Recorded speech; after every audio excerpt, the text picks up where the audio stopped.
नमस्कार, मी बोलते नंदिनी अंकोलेकर। मी आज तुम्हाला दाखवणार आहे भोपळ्याचे उपासाचे वडे। चला आता बघूया आपण त्याच्यासाठी काय काय साहित्य लागतं ते। उपासाचे भोपळ्याचे वडे करण्यासाठी लागणारं साहित्य हा मार्केटमध्ये भोपळा मिळतो। आमच्याकडे तुकडे करून विकतात। मोठा भोपळा असतो, ह्याची साल काढायची, याचे असे तुकडे करायचे आणि कुकरमध्ये आपण शिजवून घ्यायच्या। 2 शिट्ट्या काढून शिजवून घ्यायचा। हा उकडलेला भोपळा आहे। आता ह्याच्यासाठी बाकीचं साहित्य लागणार आहे। 1 वाटी साबुदाण्याचं पीठ घेतलंय मी। साबुदाणा फक्त मिक्सरमधून काढला, भाजला वगैरे काही नाही आहे, फक्त मिक्सरमधून काढला। तसंच वरीचे तांदळाचं पीठ घेतलेलं आहे, हे पण 1 वाटी आहे।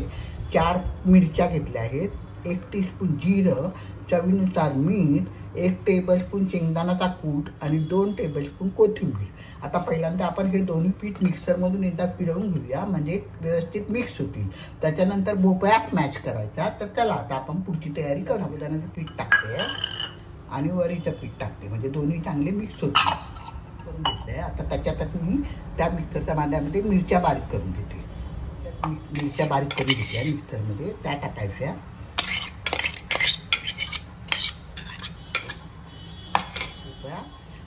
स्मॅश करून घेते मी।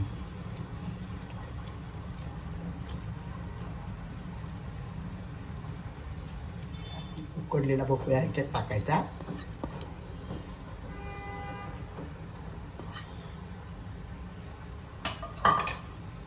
जिरं टाकते,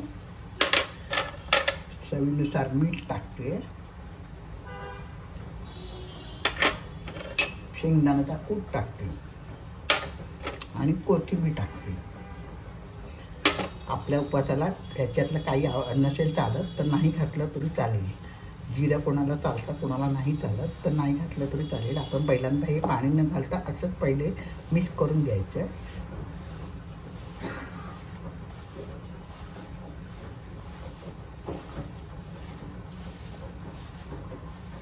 सगळं मिक्स करून घेते आणि थोडं थोडं पाणी टाकून आपण वड्याचं पीठ भिजवतो तसं पीठ भिजवायचं।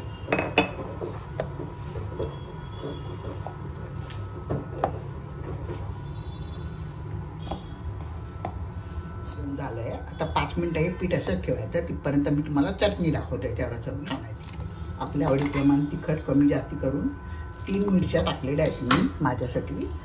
आता शेंगदाण्याचा कूट टाकायचा, खोबरं टाकते, 3-4 टेबलस्पून खोबरं टाकायचं, चवीनुसार मीठ टाकायचं आणि कोथिंबीर टाकायचं आणि लिंबू पिळायचं वरतून।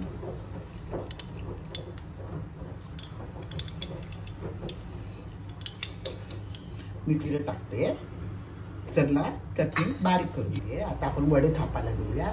त्याच्यासाठी कढईत तेल टाकून गरम करायला परत जरासं आपण मळून घ्यायचं आणि त्याचे असे छोटे छोटे गोळे करायचे आणि प्लास्टिकचे कागदावर आपण थापायचे।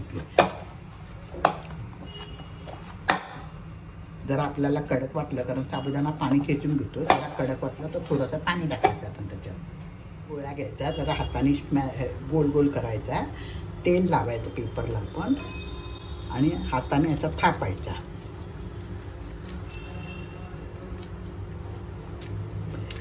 जास्त जाड नाही, जास्त पातळ नाही, अशा रीतीने थापायचा। चला आता आपण तळायला घेऊया।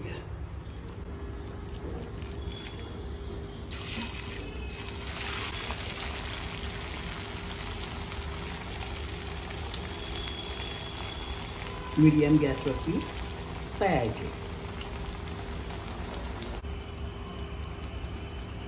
थोडेसे लालसर होईपर्यंत आपण तळायचे।